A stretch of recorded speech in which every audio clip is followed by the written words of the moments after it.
Hello दर्शकबिनहरु सबैलाई नमस्कार। म मेरो फेसबुक पेजमा र एसपी भ्लग जेकेटी को तर्फबाट तपाईलाई म आज एउटा भ्यू देखाउन गइरहेको छु। जुन भ्यू रहेको छ हाम्रो गाउँ घरतिरकै तपाईलाई म भ्यू देखाउन गइरहेको छु। कस्तो लाग्छ हेर्दिनु होला।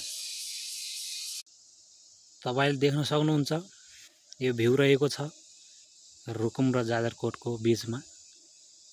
तपाईले पक्कै पनि थाहा होला रुकुम जिल्ला र जाजरकोट जिल्ला भन्ने।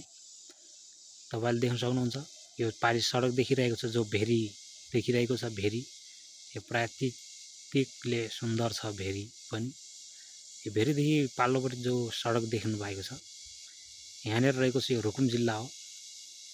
रुकुम पश्चिम पर्छ यता भनेपछि यो भेरीदेखि यतापट्टि देख्न सक्नुहुन्छ जहाँ यो तल गाउँ देखिरहेको छ। यो गाउँ चाहिँ जाजरकोट जिल्लाको पर्छ। भेरी नगरपालिका वडा नम्बर 1 मा राहत गाउँ भनेर चिनिन्छ यसलाई। राहत गाउँ र काले गाउँ। यहाँ धेरै जाजरकोटकै एकदमै धान फल्ने इलाका पनि हो। यो हुलु जिउला भनेर चिनिन्छ। यहाँ एकदमै प्रशस्तै धानहरू फल्ने गर्छ। यहाँ देख्न सक्नुहुन्छ धानहरू चाहिँ काटेर भ्याइसकेका पनि छ आजकल। दसैँ तिहारको एकदमै रमझम छ। तिहारहरू नजिकै नै छ।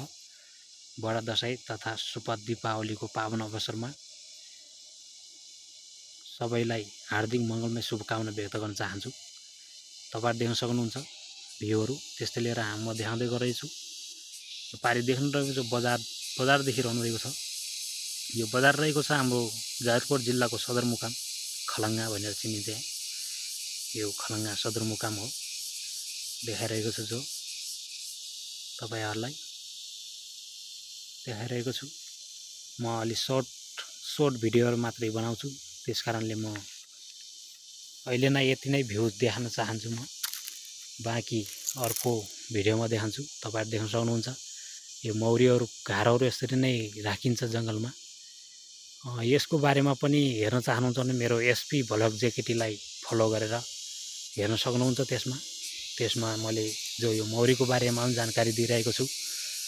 एसपी भ्लग जेकेटीमा तपाईले हेर्न सक्नुहुन्छ। फलो गर्न होला। यति भन्दै यो भिडियोमा यति नै गर्छु। हस्त नमस्कार।